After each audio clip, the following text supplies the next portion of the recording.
Hi, everybody. I'm Matt Cassel. I'm here with Joshua Perry of NBC. We're here to talk about the conference realignments, and some more news came out on Friday. And you look at it and you look at the Pac-10, the Pac-12, were they going to survive? And it does not look that way, Joshua. We're sitting here. We had Oregon and Washington.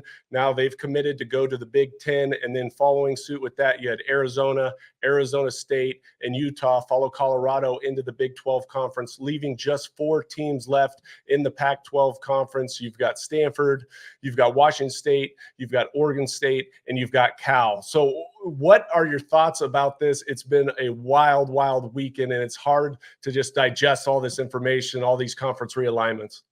Yeah, first off, I think I got to get a setup like you. You got a nice setup. I look like I'm sitting over here in a cave. No, I mean, it was, I think, stark when a lot of us saw what was going on in this latest round of realignment. And I think we were all caught off guard when USC and UCLA decided to come to the Big Ten. And I think a lot of people thought, okay, well, maybe Oregon wants to come, maybe Washington, but we didn't know what a timeline like that would look like. Then we saw the Big 12 making a move to bring Colorado, kind of set off a chain reaction, what was going to happen on the West Coast. Ultimately, Oregon and Washington do come over to the Big Ten. Now you see other pieces fall going over to the Big 12. And as you mentioned, 4 teams left out there on the West Coast. I think this is twofold. Number one, I love the Big Ten. It's a conference that I played in. It's a conference I've covered for many years. So I'm certainly glad to see that conference survive and continue to thrive in this landscape. And I look forward to continuing to see that. I think the flip side of it is, for a guy like you, I'm probably sure you feel like it. And as somebody who grew up loving the Big Ten, there was also that affinity for what was happening on the West Coast because of the Rose Bowl and implications of football there. I think we lose a part of that. And I think it's hard for a lot of us football fans to reconcile with the fact that, West Coast brand of football and these conference allegiances and the rivalries that come along with it. And maybe, and I know college football playoff expansion has changed different things, but even the meaning of a game like the Rose Bowl, that starts to evaporate, and it's really tough. So I think for a lot of folks that are looking forward to this new era of college football and what progress looks like, and how we can expand brands and bring football coast to coast and really create maybe some new fun rivalries. I also think for many football fans, history is what got them loving the game. History is what has kept them around the game, and now part of that history is gone. But Cassel, you're a guy who played on the West Coast for USC when it was the Pac-10. You're a guy who's intimately familiar with that conference and the legacies that exist there and the traditions and the rivalries. So when you saw this news and even the last round of realignment that happened that brought USC and UCLA, how have you been able to conceptualize everything that's gone on?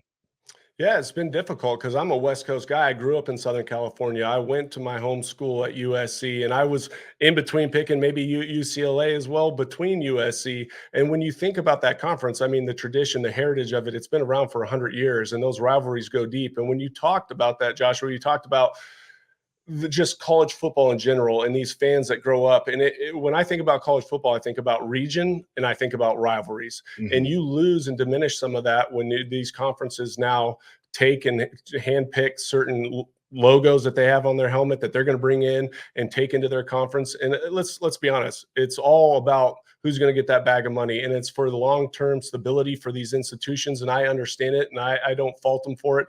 But when you think about the Washington States of the world or the Oregon States, that look, their rivalry, the people that live there, their fan base, they live for that rivalry between Washington State. They follow Washington just as much as they do Washington State. That's no longer going to exist. Same thing with Oregon State and Oregon and that rivalry game that they have. So it's the new norm, and it's, I think, tough for a lot of these fan bases, and it's going to be a lot of venom and a lot of hatred toward this new process and also this new realignment of all these super conferences. But that leads us to where we are today, and I'm excited about what it's going to bring, because I think that there's excitement with USC, UCLA, Oregon, Washington joining a conference like the Big Ten, and you see these matchups or potential matchups between the Ohio States of the world, the Michigans of the world, the Penn States, in which you wouldn't otherwise see unless it was the Rose Bowl at the end of the year for a big time game. But now these are going to be happening within conference, which I think from a viewership standpoint, from a fan standpoint,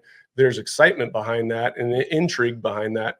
But that gets me to the point of super conferences, Joshua. Right. What do you think? Do you think that this is good for college football? And what type of general impacts do you think it won't just have on college, but on the student athlete in general at all these schools? Because a lot of people aren't talking about that. It's not just football. It's all the student athletes that come along to these conferences. Yeah, that's, I think, kind of the overarching point for me. I think college football is going to be fine. It's going to continue to be fine. And I think that administrators and people who make decisions are going to do the right things by the sport in terms of making sure that as much tradition as they can remains. So what I would love to see is that Washington and Washington State play, that Oregon State play, like those things could continue to happen still. They should continue to happen. And I think that allows for realignment and expansion to go on while people can also have the things that they've resonated with, that they loved about the sport. College football is going to be fine. Changes are going to come. But I think as long as people continue to really listen to fans when changes are made and take that feedback and implement it into their processes, things will be good. To your second point there, what I worry about and the thing that needs to be considered the most is not necessarily football or even basketball. It's all the other sports. It's volleyball. It's synchronized swimming. It's rifle and pistol. It's fencing. It's baseball, like softball. It's everything. It's field hockey. It's all the things that people don't think of first and foremost, but have a huge. This is going to have a huge impact on. Right. I know a lot of those athletes. I was friends with them when I was at Ohio State. Many of them not on full scholarship.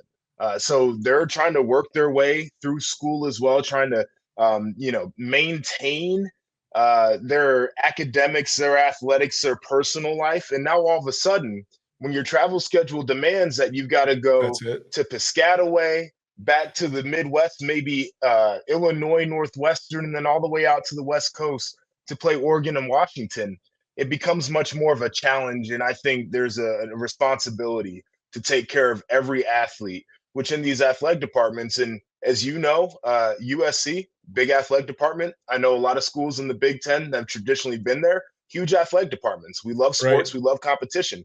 Take care of the athletes. Yeah, and that's the biggest thing is the well-being of the student athlete, because as you well know, there's only a very small percentage of all of us that get to go on and play at the next level. But it's also thinking about that student athlete. And like you said, it's all encompassing of schoolwork, of travel. And I think that's the biggest demand here when you talk about these realignments is the travel demand on these West Coast teams or even East Coast teams going to West Coast, and how time consuming that can be and what type of impact that'll have on their schoolwork, and logistically speaking, just how you are able to recover from one week to the next, and all those things that goes into playing your sport at a high level and also committing yourself to 100% to your studies. So I think it'll take time for us to really realize the implications of what's going to take place here in coming years. I think it's on a lot of people to really listen to all of the shareholders in the sport. And I know that the folks with the money are probably the ones that are speaking the loudest right now, but there are fans and there are student athletes, coaches, a lot of people to be considered in this changing landscape. And I truly believe as long as the voices that should matter the most are considered, I think that the sport is going to continue to head in the right direction there.